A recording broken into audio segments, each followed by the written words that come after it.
अस्सलामुअलैकुम वरहमतुल्लाहि वबरकातुहू। Class 9 chapter number 2 chemical combination. उम्मीद करता हूँ आपको पिछले तमाम लेक्चर समझ आए होंगे। आज जो इस चैप्टर में हमने डिस्कस करना है वो है हमारे पास केमिकल रिएक्शंस। लास्ट वीक में हमने लॉस पढ़े थे, law of conservation of mass पढ़ा था, लॉ ऑफ रेसिप्रोकल प्रोपोर्शन, और इससे जुड़ी जो भी तमाम चीज़ें थी उसको हमने अच्छे से डिस्कस किया था। आज हम इंशाअल्लाह केमिकल रिएक्शंस और केमिकल रिएक्शन की टाइप्स क्या होती हैं उसको डिस्कस करेंगे। सबसे पहले बात करते हैं केमिकल रिएक्शन की। केमिकल रिएक्शन क्या होता है? Any change which alters the composition of a substance is a chemical change. In this type of change, one or more new substance are formed from the original substances. अब ये तो है definition के according ना chemical reaction, लेकिन अगर आम अल्फाजों में केमिकल रिएक्शन को समझना चाहें तो केमिकल रिएक्शन को कुछ यूँ समझ सकते हैं कि जब दो चीज़ें आपस में मिलें तो आपस में मिलने के बाद वो फिज़िकली यानी उनका जो जाहिर है वो और उनका केमिकली ये दोनों चीज़ें चेंज हो जाएं, और दोनों चीज़ें चेंज होने के बाद वो एक नया सब्सटेंस बन जाए तो वो कहलाता है केमिकल रिएक्शंस। मिसाल के तौर पर आपने यहाँ पर एग्जाम्पल मौजूद है आयरन की। जब आयरन पे जंग लगता है तो असल में होता क्या है कि जब आयरन ऑक्सीजन की मौजूदगी में पानी से रिएक्ट करता है तो जब वो रिएक्ट करता है तो उसकी मौजूदगी में उस पर जंग आ जाता है। अब पहले तो वो सिर्फ एक आयरन था, लेकिन जब वो आयरन पानी से मिला और उसमें ऑक्सीजन भी मौजूद थी तो in the presence of oxygen जो हवा में मौजूद थी उसने अपना कलर को भी चेंज कर लिया, moisture to form red brown iron oxide, और वो रस के अंदर तब्दील हो गया।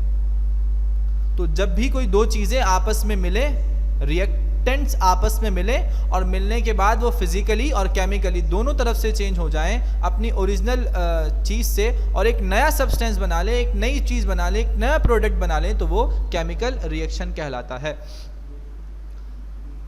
अब कुछ केमिकल रिएक्शन की टाइप्स भी होती हैं। सबसे पहले बात करेंगे डीकम्पोजिशन रिएक्शन की। डीकम्पोजिशन रिएक्शन क्या है? Decomposition reaction is a reaction in which substance breaks down to form two और मोर सिंपलर सब्सटेंसेस। डीकम्पोज का मतलब यहाँ पर है टूटना।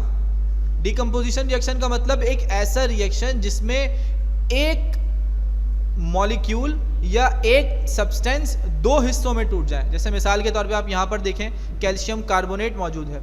अब कैल्शियम कार्बोनेट में जो रिएक्शन हुआ वो कौन सा था? Decomposition reaction. तो डीकम्पोजिशन रिएक्शन का मतलब ही यही है कि जब एक सब्सटेंस दो चीज़ों में टूट जाए। अब देखिए यहाँ रिएक्टेंट में क्या है? Calcium carbonate. जब इसमें डीकम्पोजिशन रिएक्शन हुआ तो ये कैल्शियम ऑक्साइड और कार्बन डाइऑक्साइड में कन्वर्ट हो गया। नेक्स्ट देखिए एडिशन रिएक्शन। एडिशन रिएक्शन क्या है? Is a reaction in which two और more substances combine to form a single substance. Addition reaction क्या है कि जब दो चीज़ें आपस में मिलें और मिलने के बाद वो एक सिंगल सब्सटेंस बना लें, एक सब्सटेंस बना लें, तो वो क्या होता है? एडिशन रिएक्शन होता है। जैसे इसी की एग्जांपल को यहाँ अगर कन्वर्ट करें तो कैल्शियम ऑक्साइड जब कार्बन डाइऑक्साइड के साथ मिलेगा, ये दो कहलाते हैं रिएक्टेंट। जब ये दो रिएक्टेंट आपस में मिलेंगे तो बनने वाला प्रोडक्ट सिंगल होगा जो कि क्या है? कैल्शियम कार्बोनेट है।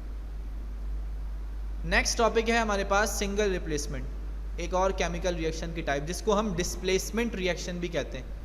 Displacement reaction is a reaction in which atom और group of atom of a compound is replaced by another atom और group of atoms is defined as displacement reaction. इसका आसान सा मतलब समझें आप। यहाँ पर एक ऐसा रिएक्शन जिसमें कोई एटम या एक से ज्यादा एटम किसी भी कंपाउंड के, मिसाल के तौर पे यहाँ पर HCl कंपाउंड है, is replaced by another atom. तो अब यहाँ इस कंपाउंड का जो एक एटम है वो है हाइड्रोजन और दूसरा एटम है वो है क्लोरीन। तो अब यहाँ पर क्या है? Of a compound is replaced by another atom. तो यहाँ पर अब आप देखिए ये कंपाउंड में से एक एटम निकला और ये इस दूसरे के साथ जाकर मिल गया, रिप्लेस्ड बाय अनदर एटम, दूसरे एटम के साथ जाके मिल गया। और ग्रुप ऑफ एटम या अगर ज़्यादा होते तो वो भी उससे जाकर मिल जाते। Is defined as displacement reaction और सिंगल रिप्लेसमेंट रिएक्शन।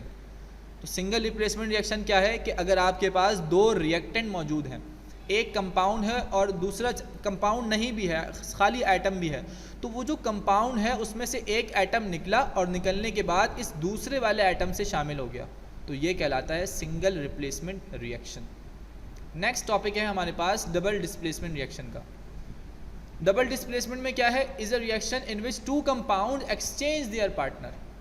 इसमें क्या होगा कि दोनों कंपाउंड आपस में अपने अपने जो साथी हैं, अपने अपने जो पार्टनर हैं उनको चेंज करेंगे। कैसे, यहाँ पर सोडियम क्लोराइड मौजूद है और यहाँ पर सिल्वर नाइट्रेट मौजूद है। तो अब यहाँ देखें, सोडियम क्लोराइड NaCl और यहाँ AgNO3 सिल्वर नाइट्रेट। तो अब यहाँ का जो Na है यानी सोडियम जो है वो निकला और निकलने के बाद NO3 से मिला यानी नाइट्रेट से मिला, और नाइट्रेट से मिलने के बाद क्या बनाया, सोडियम नाइट्रेट। और इसका क्लोरीन निकला और क्लोरीन निकलने के बाद यहाँ पर किससे मिला, सिल्वर से मिला, तो क्या बनाया, सिल्वर क्लोराइड। तो अब डबल डिस्प्लेसमेंट में क्या हुआ कि जब दोनों कंपाउंड के जो आपस के साथी थे, यानी ये भी कंपाउंड है और ये भी कंपाउंड है, इनमें से एक एक बंदा निकला और निकलने के बाद इस वाले से जाके मिला और इसका एक बंदा निकला और इससे जाकर मिला, तो ये इन्होंने कंपाउंड जो प्रोडक्ट बना वो क्या बना, सोडियम नाइट्रेट और सिल्वर क्लोराइड। सिंगल रिप्लेसमेंट में एक जा रहा था दूसरे के पास, लेकिन डबल डिस्प्लेसमेंट में दोनों अपने पार्टनर को एक्सचेंज करते हैं, तो ये होता है हमारे पास double displacement reaction. Now combustion reaction. Combustion reaction क्या है, the reaction in which substance react with either free oxygen और oxygen of the air with rapid release of heat and flame. Combustion का मतलब होता है जलना। कंबस्शन एक ऐसा रिएक्शन है जिसमें सब्सटेंस रिएक्ट करता है ऑक्सीजन के साथ। और आपकी इत्तला के लिए मैं आपको एक नॉलेज के लिए आपको एक बात बताता चलूँ कि अगर कोई चीज़ जलती है तो वो जलती ही वहाँ है जहाँ पर ऑक्सीजन मौजूद हो। तो इसका मतलब ये है कि ऑक्सीजन जलाने का काम करता है, और इसके अगर उलट देखा जाए अपोजिट, तो कार्बन डाइऑक्साइड बुझाने का काम करता है। तो ऑक्सीजन होगा तो वहाँ पर आग लगेगी, वहाँ पर फ्लेम निकलेगा, वहाँ पर हीट होगा। तो कंबस्शन रिएक्शन क्या है कि जब ऐसा रिएक्शन जिसमें सब्सटेंस रिएक्ट करे ऑक्सीजन के साथ with rapid release of heat and flame, और उसमें से क्या निकले, हीट निकले और फ्लेम निकले। जैसे यहाँ पर आप देखें मीथेन गैस, ये मीथेन गैस कहलाती है CH4। ये जो आपके चूल्हों में गैस आती है इसको हम कहते हैं CH4 यानी मीथेन गैस। अब ये मीथेन गैस जब इस ऑक्सीजन के साथ मिली तो इसने क्या बनाया, कार्बन डाइऑक्साइड गैस रिलीज़ हुई, वाटर का मॉलिक्यूल बना और उसके साथ साथ हीट भी इवॉल्व हुई। ये जो साइन आपको नज़र आ रहा है ये कहलाता है डेल का साइन, ये डेल साइन कहलाता है, यानी डेल हीट, यानी कुछ हीट जो है वो इसमें से इवॉल्व हुई। अब कितनी हुई इस पर हम बात नहीं करेंगे, लेकिन कुछ ना कुछ हीट इसमें से इवॉल्व हुई है। तो आज हमने केमिकल रिएक्शन पढ़ा और केमिकल रिएक्शन के टाइप्स पढ़े। उम्मीद करता हूँ आपको ये तमाम चीज़ें समझ आई होंगी। अगर इसमें कोई सवाल हो, कोई परेशानी हो तो आप हमसे कमेंट सेक्शन में ज़रूर पूछिएगा, और इससे मुताल्लिक़ अगर कोई जो असाइनमेंट आपको मिले वो भी आपने मुकम्मल करना है। अपना ख़याल रखें। अस्सलामु अलैकुम व रहमतुल्लाहि व बरकातुहू।